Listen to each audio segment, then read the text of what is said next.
Hello mga mare! For today's video nga pala ay nandito kami sa iActive SM Calamba Playhouse. Dumami nga mga mare ang kanilang laruan. Nung last time kasi nung pumunta kami dito hindi pa ganito karami. Ang 30 minutes nga mga mare ay 180 plus guardians or kaya adults add ka ng 50. Iwan or nga sa kanila para mga 300 something. Ngayon na nga lang mga mare ulit dito nakalaro sa Bella dahil umuwi nga kami kila mama dahil nga nagpuntahan. Maganda rin talaga mga mare na nakakalabas sa mga anak natin kasi para sa social development nga nila. Pero hindi rin naiiwasan mga mare na mag-worry tayo kasi nga sa dami ng mga nauusong sakit ngayon. Mas okay na nga mga mare maging OA kaysa naman nasa huli ang pagsusisi, diba? Bukod nga sa nakakaawang mga anak natin kapag may sakit at mahal din kapag na-hospital pa. Thanks God na lang talaga mga mare kasi hindi sakitin itong anak ko. Hindi naman sa pagsasalan at pag-iinarte mga mare. Talaga lang pinoprotektahan natin ang mga anak natin dahil iba na nga ang panahon ngayon at kung dati. Kumbaga sa panahon nga natin ngayon mga mare ay di na ganun ka-safe kumpara mo sa dati, diba? Bukod nga sa naglipa ng iba't ibang sakit mga mare at yung mga nawawalang bata nga, totoo ba yun mga mare? Kung yun dati malaya tayo nakakalaro at kung saan tayo nakakapunta, ngayon nga parang kailangan natin maghigpit na sa mga anak natin at iba na nga talaga ang panahon ngayon. At eto na nga mga mare, maiba ako, natutuwa talaga ako sa mga kamamshi ko na nagbablog dahil hindi ganun kadali ang pagbablog. Ikaw yung editor, ikaw yung actor, ikaw pa yung videographer, o diba?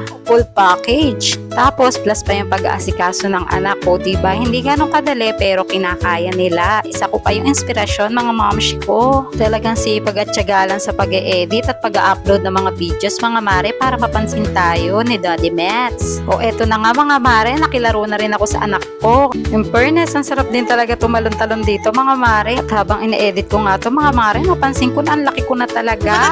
Speeding pa rin kasi tong baby ko hanggang ngayon mga mare, kaya hindi ako makapag-diet kasi nga lagi akong gutom.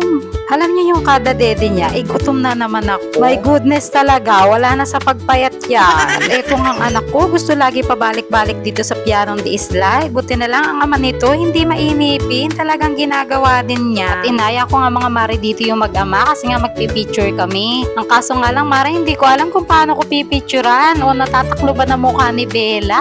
Ay wag na laang, hindi maganda. Fast forward na nga mga mare, natapos na nga yung 30 minutes na paglalaro ni Bella. Pumunta nga pala kami mga mare dito sa Dep Store para bumili ng mamam niya. At bago nga kami umuwi mga mare, dumaan muna kami dito sa Jollibee, hindi para kumain kundi picturean lang si Bella. Hindi na nga siya takot mare, ewan ko nga lang pag gumalaw yan kasi nang nag 1-year-old siya, yung birthday niya, Diyos ko po, grabe yung iyak niya sa Jollibee.